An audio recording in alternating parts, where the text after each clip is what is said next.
ازيكم عاملين ايه؟ يا رب تكونوا بخير. جايلكم فيديو جديد. النهارده هنعمل تتبيله حلوه قوي للسمك. جربوها يا رب تعجبكم. هنجيب معلقه توم كبيره او فصوص توم، وهنجيب طماطميه كبيره او 2 متوسطين. المقادير دي لكيلو من السمك. وهحط فلفل رومي. انا ما عنديش رومي فحطيت فلفل حامي. لو عندك رومي مش بتحبي الحامي حطي. وهحط حزمه كزبره خضراء. كل الحاجات دي هنضربها في الكبة. وهحط حوالي نص كوباية زيت، بس تكون الكوباية صغيرة، وربع كوباية خل. وهحط ليمونتين اعصرهم بقى. كل الحاجات دي كده مع بعضها. ويفضل لو انت عملتيهم في الكبة يعني هتديكي النتيجة افضل. حط بقى معلقة كمون صغيرة، بس تكون هرمية، ومعلقة كزبرة خضراء، وملح. طبعا الملح ده بيبقى على حسب الرغبة يعني. ومعلقة من البابريكا. هضرب كل الكلام ده كله في الكبة، ما تزودهاش مية ولا اي حاجة. وبعد كده حبيت بقى احط شوية اضافات. احط ايه بقى؟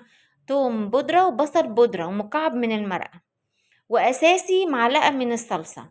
هقلبهم كده مع بعض. وهحط في الصينية بتاعتي بصل متقطع جوانح، وطماطم متقطعة مكعبات برضو، طماطمية كبيرة او 2 متوسطين، وحزمة من الشبت، وفلفل اخضر رومي او حامي اللي بتحبيه حطيه.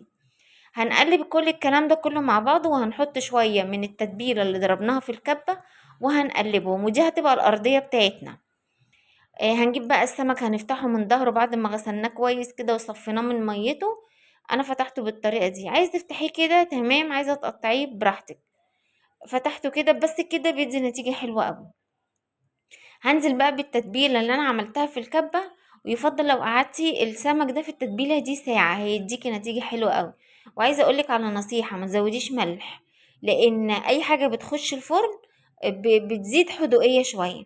طبعا مصمصت كده الشفشق بتاع الكبة وحطيته مع كل الكلام ده كله، وده بقى شكلها.